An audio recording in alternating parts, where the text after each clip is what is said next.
Her spirit, once a vibrant flame, flickered under the relentless shadow of desperation, extinguished not by wind, but by the cold, calculating hands of those who saw her not as a life, but as a commodity. At just 19, she became property, a transaction etched in the dust of a forgotten prairie, a price paid for a life stolen. What does it mean to be sold? To have your future snatched away, to be delivered into the unknown hands of a stranger, a white rancher in a land where even the air felt heavy with unspoken cruelties. Her name was Alara, and her story, a testament to resilience and the quiet, unyielding power of hope, began the moment the gavel fell. Before we get into this tale, let us know in the comments, where are you watching from? And subscribe if you want more content like this one. The sun beat down with the indifferent cruelty of a judgment, baking the dust into a fine, suffocating powder that clung to Alara's worn dress, a cruel second skin. The heat, however, was a mere whisper compared to the inferno of shame and fear raging within her. Her mother's eyes, clouded with a mixture of despair and forced stoicism, were the last thing she saw before the gruff voice of the agent, slick with false promises and thinly veiled contempt, announced the transaction complete. Sold. The word hung in the air, a bell tolling for a life not yet fully lived, a future abruptly severed. It was not a physical chain that bound her, but an invisible one, forged in the iron grip of poverty and circumstance, binding her to a destiny she had no hand in shaping. The men who stood by, their faces etched with the casual brutality of those accustomed to such dealings, turned away, their business concluded. She was no longer Alara, daughter of the prairie winds, but merely a chattel, a resource, destined for a ranch in a land that felt alien, even though it shared the same sky. The silence that followed the agent's pronouncement was more deafening than any shout, a hollow echo of the life she was leaving behind, a void into which her dreams silently plummeted. Each breath felt like a desperate attempt to grasp at fragments of her former self, but they slipped through her fingers like grains of sand, lost to the relentless current of her new reality. The wagon creaked, a mournful lament, as it pulled away, carrying her not towards a new horizon, but deeper into a landscape of stark, brutal uncertainty, leaving behind the only world she had ever known. The horizon, once a promise, now loomed as an endless, desolate expanse. The journey to the ranch was a slow, agonizing crawl through days that blurred into a monotonous tapestry of dust, silence, and the relentless throb of the wagon's wheels. Each turn of the spoke seemed to grind away another sliver of her dwindling hope. When they finally arrived, the ranch materialized from the shimmering heat haze like a beast hunched against the vast, unforgiving landscape. Its sprawling, weathered buildings, sun-baked and scarred, seemed to exhale a perpetual sigh of weariness and decay. This was Mr. Caldwell's domain, a kingdom built on sweat, toil, and the quiet subjugation of anyone unfortunate enough to fall under its shadow. He was a man carved from granite and stubborn resolve, his face a mask of perpetually etched lines, eyes like chips of flint that rarely softened. He spoke in clipped, gruff commands, his voice carrying the weight of undisputed authority. Alara was assigned tasks that defied her slight frame, her hands, once nimble with intricate beadwork, now raw and calloused from endless chores, mending fences, tending to the livestock, scrubbing floors until her back screamed in protest. The other ranch hands, a motley collection of drifters and hardened men, regarded her with a mixture of suspicion, indifference, and sometimes a chilling glint of something predatory. They were extensions of Caldwell's will, their hardened faces reflecting the same weary resignation, or perhaps a simmering resentment that festered just beneath the surface. Her days unfolded in a stark, relentless rhythm, each dawn a new reminder of her confinement, each dusk a descent into bone-deep exhaustion. The quiet hum of the wind across the plains, once a comforting lullaby, now felt like a mocking whisper of the freedom she no longer possessed. She moved through the chores, a silent, ghost-like figure, her spirit shrinking with each passing hour, the bright flicker she once held dimming to a faint, desperate glow. The walls of her new reality were not made of wood or stone, but of the unspoken understanding that she was trapped, irrevocably bound by the invisible shackles of her new life. Life on the ranch was a lesson in sustained desolation. The air itself seemed heavy, imbued with the dust of forgotten dreams and the scent of relentless labor. Ilara learned to move with a quiet efficiency, her movements mirroring the slow, deliberate pace of the ranch's operations.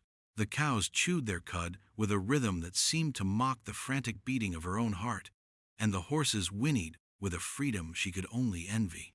Caldwell's ranch was a self-contained world, isolated and harsh, where the rules were unwritten but brutally enforced. There was no escape, no reprieve, only the endless cycle of work from the first pale hint of dawn until the stars, in different pinpricks of light, emerged in the vast inky canvas of night. The other women, wives of the few ranch hands, were either wary, their eyes holding a distant, almost sympathetic pity, or outright hostile, their gazes sharp with suspicion and resentment. They were a microcosm of the societal biases that permeated the land, a silent jury of her circumstances. Their whispers, though never directly aimed, always carried the weight of judgment, a constant reminder of her status, her perceived otherness. It was a world where compassion was a luxury, and survival was a brutal, individualistic pursuit. She rarely spoke, finding solace in the internal monologue that played out in her mind, a solitary conversation with a self that was slowly eroding under the relentless pressure of her reality. Every sunrise was not a promise, but a repetition, a grim reiteration of the day before and the day after. The silence of the ranch, broken only by the lowing of cattle or the creak of leather, became a constant companion, a stark reminder of her isolation. Her spirit, though wounded, refused to entirely break, clinging to the faint, flickering embers of memory, dreams that seemed increasingly distant. The ranch stood as a monument to its owner's solitary power, a testament to the fact that some lives were simply deemed expendable, their worth measured not in spirit but in the harsh currency of utility. Then he appeared. Elias. He was a man of the earth, his presence as quiet and unassuming as the dust that settled on the sagebrush. He moved with the fluid grace of a river, his gaze steady, profound, and often distant, as if constantly observing horizons far beyond the visible. Unlike the other ranch hands, whose eyes held either a fleeting lust or a permanent, unthinking indifference, Elias's eyes held a quiet understanding, a depth that spoke of battles fought within, of a soul intimately familiar with the echoes of loneliness. He was Lakota, a silent anomaly in Caldwell's world, tolerated for his skill with horses, his unparalleled knowledge of the land, and his quiet, almost imperceptible presence. He seemed to exist on the fringes, observing rather than participating, his words sparse, almost unheard. Ilara first noticed him during the arduous task of branding, his hands moving with an almost ritualistic precision, his face impassive, even amidst the bawling of the cattle and the acrid smell of burning hide. Their paths crossed infrequently, fleeting moments in the vastness of the ranch, but each encounter, no matter how brief, left an indelible mark. Once, while she struggled with a stubbornly jammed wagon wheel, his shadow fell over her. He simply knelt, his strong, calloused hands working the recalcitrant axle with a silent efficacy that shamed her futile attempts. Not a word passed between them, only the rhythmic clink of metal, the soft scrape of earth, and then the wheel turned freely. He rose, his eyes meeting hers for a fraction of a second, a fleeting glimpse into a soul that held no judgment, only a deep, abiding stillness. It was a moment of profound, unspoken connection, a tiny ripple in the vast ocean of her despair. She felt, for the first time since her arrival, a prickle of something akin to recognition, a faint whisper of kinship in a world determined to treat her as an outsider. This single, silent act of unexpected kindness, born not of pity but of a shared, unspoken understanding of their respective burdens, stirred a fragile, nascent hope within her, a feeling she had long since buried deep beneath layers of grief and resignation. The air on the ranch, thick with the smell of dust and despair, seemed to grow heavier with each passing day. Caldwell's demands became more arbitrary, his temper more volatile, like a storm brewing on the distant horizon. Ilara was no longer merely a worker. She felt increasingly like a captive, her movements watched, her brief moments of respite constantly encroached upon. The other ranch hands, fueled by the rancher's increasingly cruel whims, and their own ingrained prejudices grew bolder in their taunts, their glares sharper, their casual dismissals more pronounced. She was an easy target, a woman alone, an outsider, a symbol of everything they felt superior to. One evening, as the sun bled across the sky, painting the clouds in shades of bruised purple and angry orange, Caldwell lashed out, his words a whip across her already raw spirit, accusing her of inefficiency, of insolence, of simply existing in a way that displeased him. The injustice burned, a fiery knot in her stomach, but she bit her tongue, her gaze fixed on the ground, lest her defiance ignite a further fury. It was during these moments of escalating oppression that Elias's presence became not just a quiet observation, but a palpable anchor. He would sometimes appear, seemingly out of nowhere, his presence a silent counterweight to Caldwell's bluster. He never spoke, never interfered overtly, but his quiet watchfulness, the way his gaze would subtly shift to meet hers when Caldwell's back was turned, was a lifeline. A single, shared glance across the dusty yard, a fleeting moment when their eyes met and held, was enough. In those moments, she saw not just the shared burden of their existence, but a flicker of something more, something akin to empathy, a silent acknowledgement of the raw, grinding unfairness of their world. It was a connection born of shared silence, forged in the crucible of unspoken suffering, a bond that transcended the harsh realities of their isolated existence. The land itself seemed to mirror her rising desperation, the dry cracks in the earth reflecting the fissures forming within her own soul. The unspoken bond between Elora and Elias deepened, a fragile tendril reaching across the vast chasm of their solitary lives. It was woven from shared glances that spoke volumes, from the infinitesimal adjustments in their routines that seemed to allow for fleeting, almost accidental proximity, and from the quiet understanding that pulsed between them, a silent current in a world of oppressive noise. He never offered a word of comfort, no empty promises, but his presence was a balm. When she stumbled under a heavy load, his hand, strong and steady, would subtly brace her, a touch that was both fleeting and profound. When Caldwell's gaze lingered too long, too cruelly, Elias would subtly interpose himself, his stoic form a silent, unyielding shield. There was an unspoken pact between them, a shared recognition of their precarious positions.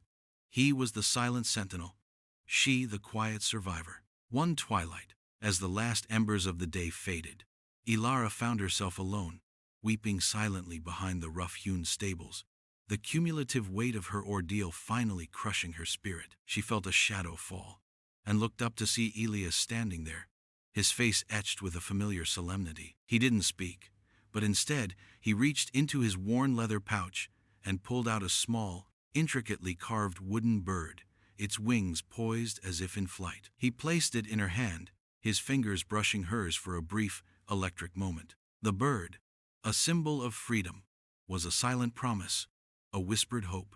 It was a small act, almost insignificant in the grand scheme of her suffering, but it was a defiance, a profound rupture in the wall of their enforced silence. In that instant, a spark ignited within her, a faint ember of rebellion. This wasn't merely survival anymore, it was something more. It was the dawning realization that the quiet, reserved man before her possessed a strength that mirrored her own, a strength that simmered beneath the surface, waiting for its moment to rise. The world, for a fleeting moment, seemed less bleak, painted with the faint, hopeful hues of a new, unspoken possibility. A memory, sharp and poignant, flashed through her mind. Her mother's hands, nimble and swift, weaving baskets by the river. A simpler time, a life she had believed would last forever. The weight of that past now felt less like a burden, and more like a foundation upon which a new, uncertain future might be built. The wooden bird, clutched in Elara's hand, became a secret talisman, a tangible whisper of possibility, in a world designed to crush such notions. Elias's unspoken promise hung in the air between them, a fragile thread connecting their isolated spirits. His actions grew bolder, though still shrouded in his characteristic silence. She noticed him studying the ranch's perimeter with a new intensity, his eyes tracking the patrol routes of the other hands, his movements more deliberate, imbued with a nascent purpose. He would linger near the stables, ostensibly tending to the horses. But his gaze would often drift to the distant, jagged line of the mountains, a silent invitation to escape. The mystery of his intentions slowly unraveled, not through words, but through the language of subtle shifts in his posture, the nuanced tension in his shoulders, the fleeting, almost imperceptible glint of determination in his eyes. He began leaving small, carefully placed objects, a coiled length of rope near the fence line, a water skin filled to the brim tucked away in a shadowed corner of the barn. These were not random occurrences. They were breadcrumbs, laid out for her to find, a silent blueprint for defiance. One sweltering afternoon, a moment of profound revelation solidified her suspicions. Caldwell, unusually agitated, had been yelling about a runaway horse, his voice echoing across the dusty yard. Alara, sent to fetch water, inadvertently overheard fragments of a conversation between the rancher and his foreman. "He's too quiet," Caldwell growled, his voice low but laced with venom. "Always watching. I don't trust that redskin." The foreman, a man named Granger whose cruelty matched his bulk, nodded grimly. "He's different, all right, but he works." Caldwell sneered. "Works now, but I feel it. He's got something planned. Watch him closer, Granger. And that girl, they're too damn quiet." The words hit Alara like a physical blow, a sudden, brutal clarity. They were already suspicious. The open loop of their freedom, once a distant dream, now felt like a tightening noose. The danger was not just theoretical. It was imminent. Her heart hammered against her ribs, a drumbeat of panic and a surge of desperate resolve. Elias wasn't just observing. He was preparing. And now, they were being watched. The stakes had been raised. The fragile hope now waited with the crushing reality of their precarious position.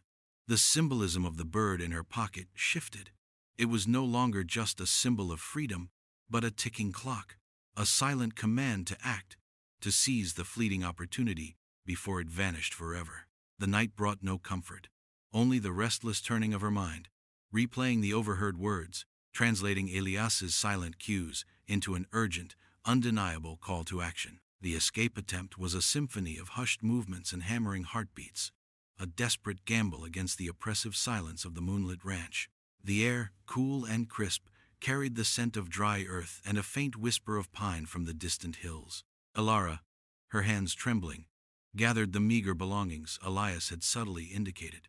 A worn blanket, a small bag of dried meat, the water skin he'd left. She moved with a practiced stealth, her feet barely disturbing the loose gravel of the yard. Each creak of the barn door a gunshot in the vast quiet. Elias waited by the corral, a dark silhouette against the fainter silhouette of the horses, his form a sentinel of unwavering resolve. He had chosen 2 horses, their coats blending into the night, their movements surprisingly quiet as he led them out. There were no words exchanged, only the silent language of shared purpose, of glances that conveyed more than any spoken command. Mounting the horse was an act of faith, a leap into the unknown, her hands finding purchase on the rough leather of the saddle, her body swaying precariously as the horse shifted beneath her. Elias mounted his own, his movements fluid and efficient, a part of the animal itself. They moved like shadows, horses' hooves muffled by strips of cloth Elias had wrapped around them, padding silently across the open ground. The tension was a living thing, a palpable presence that rode with them, a suffocating blanket that threatened to smother the fragile flame of their hope. Every rustle of leaves, every distant howl of a coyote, seemed amplified, a potential alarm. The irony was bitter. They were seeking freedom, yet felt more trapped than ever, held captive by the very act of their flight. The silence of the night was broken only by the rhythmic thud of their horses' hooves, a relentless drumbeat marking their journey away from the tyranny of the ranch and into the terrifying uncertainty of the vast, unforgiving landscape. They rode for what felt like an eternity, the ranch a receding, dark smudge behind them, the open land ahead a daunting, endless expanse, under a sky indifferent to their desperate flight. Each strained breath Alara took felt like a tiny victory, a testament to her unyielding will. The first rays of dawn, brutal and unforgiving, painted the horizon in hues of bruised purple and fiery orange, exposing their desperate flight. They had put significant distance between themselves and the ranch, but the open expanse offered little concealment. Then, the sound, faint at first, carried on the morning breeze, the unmistakable thud of hooves, growing louder, more insistent. Caldwell and his men. The chase had begun. Alara's heart seized, a cold knot of dread tightening in her chest. Elias, his face a mask of grim determination, urged his horse faster, pushing them to their limits. The landscape blurred, a relentless succession of scrub brush and rocky outcrops, each promising a fleeting moment of cover, each revealing their continued vulnerability. The pursuit was relentless, a cruel game of cat and mouse played across the desolate plains. Caldwell's voice, a roar of fury, carried on the wind, a chilling reminder of his unyielding grip. They pushed their horses until the animals lathered with sweat, their breaths ragged, their flanks heaving. Elara, though her muscles screamed in protest, clung to the saddle, her eyes fixed on Elias, a silent plea for salvation. The confrontation was inevitable. They found themselves cornered in a shallow ravine, a natural trap. Caldwell and his men, grim-faced and armed, dismounted, their forms blocking the only escape. The air crackled with a dangerous stillness, the silence more terrifying than any shout. Elias dismounted, his movements slow and deliberate, placing himself between Elara and their pursuers. His hands were empty, but his stance was a testament to his unbreakable resolve. "She is not yours," Elias stated, his voice low, resonant, a profound contradiction to his usual silence, carrying an unexpected weight of authority. Caldwell scoffed, a sneer twisting his lips. "She's property, boy, and you're trespassing." The words hung, heavy with irony, in the charged air. Elara, watching from behind Elias, felt a surge of strength she didn't know she possessed. She had been sold, but she was not broken. This was her moment, a pivotal turning point, where the future, however uncertain, would be carved by her own will, not by the cruel dictates of another. The confrontation in the ravine was a brutal dance between defiance and desperate cornered power. Caldwell, his face contorted in a mask of rage, lunged, his fists aimed at Elias. The rancher's men moved in, a tightening circle of grim determination. Elias, though unarmed, moved with the agile grace of a predator, dodging blows, deflecting attacks with an economy of motion that spoke of long-honed instincts. He fought not with aggression, but with a fierce, quiet protectiveness, shielding Elara, who watched, breathless and terrified, yet strangely empowered by the sheer audacity of his stand. The dust swirled around them, kicked up by frantic movements, shrouding the desperate struggle in a hazy, surreal light. Elara, clutching the wooden bird, felt a primal scream rising in her throat, a fierce demand for justice that remained trapped behind clenched teeth. The symbolism of the bird was stark.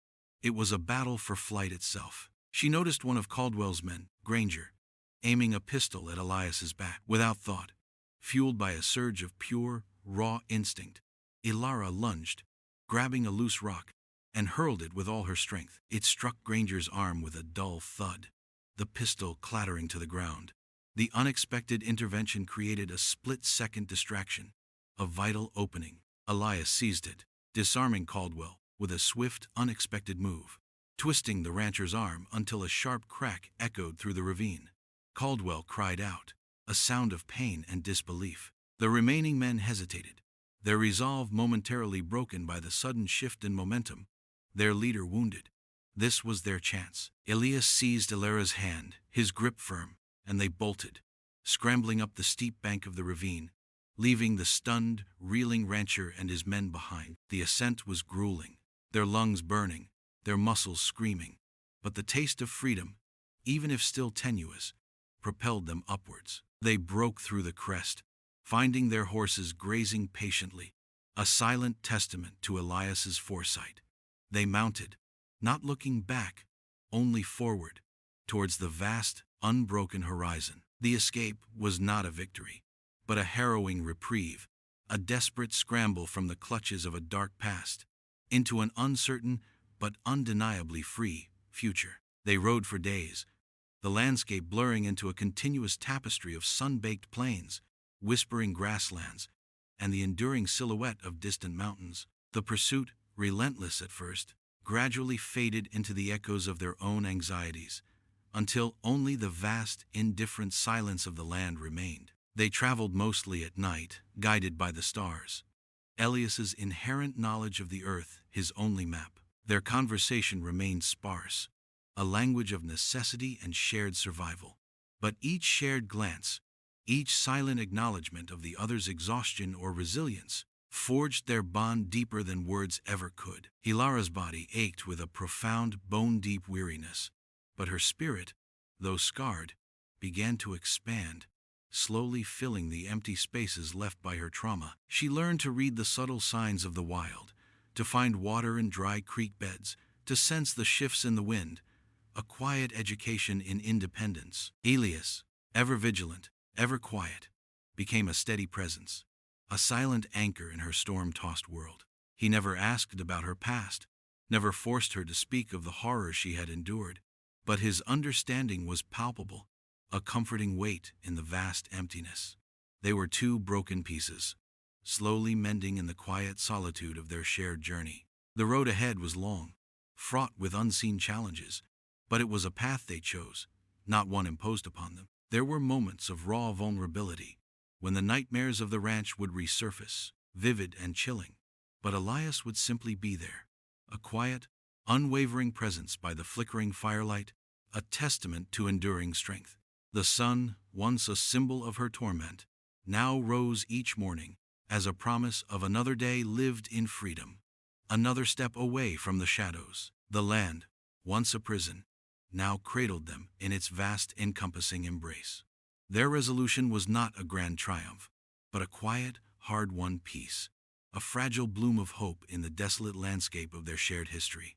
They carried the scars, the memories of injustice, but they also carried the profound, unyielding spirit of survival, a testament to the fact that even in the darkest corners of the world, hope, like a stubborn seed, can find a way to take root and bloom. Their journey had just begun, a quiet odyssey towards a future that was, finally, their own.